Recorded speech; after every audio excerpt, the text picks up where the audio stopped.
ప్రభునందు ప్రియులైన మీకందరికీ యేసుక్రీస్తు ప్రభువారి నామములో శుభవందనాలు తెలియజేస్తూ ఉన్నాం. దైవజనులు బ్రదర్ భక్తి సింగ్ గారి పరిచర్యలో నుండి దైవ మర్మములు మార్చి 23. ప్రభు పేరట వచ్చువాడు స్తుతింపబడునుగాక. మార్కు సువార్త 11:9. యేసుక్రీస్తు బేతనియా నుండి గాడిద పిల్లనికి 4వ పర్యాయము యెరూషలేములో ఒక రాజుగా ప్రవేశించెను. మనము ఆయనను మొదటిగా మన హృదయములలో రాజుగా చేర్చుకొనవలెను. పరలోకపు రాజైన యేసుక్రీస్తు ప్రభు మన యందున్న ఎడల మనము అధికారముతోనూ ధైర్యముతోనూ సువార్త చెప్పగలము. సువార్తను సంపూర్ణ అధికారంతోనూ పరిశుద్ధతతోనూ దీనత్వముతోనూ ప్రకటించినప్పుడే మంచి ఫలితములను చూడగలము. 4వసారి ప్రభు బేతనీయును దర్శించినప్పుడు ఈ రహస్యమును తెలియజేసెను.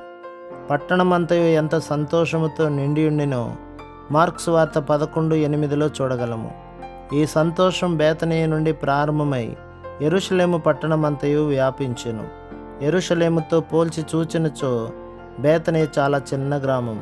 యెరూషలేములో అనేక మంది ప్రజలు, శాస్త్రులు, పరిసయ్యులు, ధనికులు ఉండిరి గాని వారందరూ ఆత్మీయముగా గుడ్డివారై ఉండిరి. బేతనీయ చిన్న గ్రామమైనను సంతోషం అక్కడి నుండి ప్రారంభమై గుడ్డితనముతోనున్న యెరూషలేము ప్రజలకు వ్యాపించెను. మన ప్రభువు మిగిలిన కొద్దిపాటి శేషము ద్వారా తన ఉద్దేశములను ఈ దినములందు నెరవేర్చనై ఉన్నాడు. మనము కొద్దిమంది అయినను వినయ విధేయతలు కలిగి ఉన్న ఎడల దేవుడు మన ద్వారా గొప్ప కార్యములు చేయను.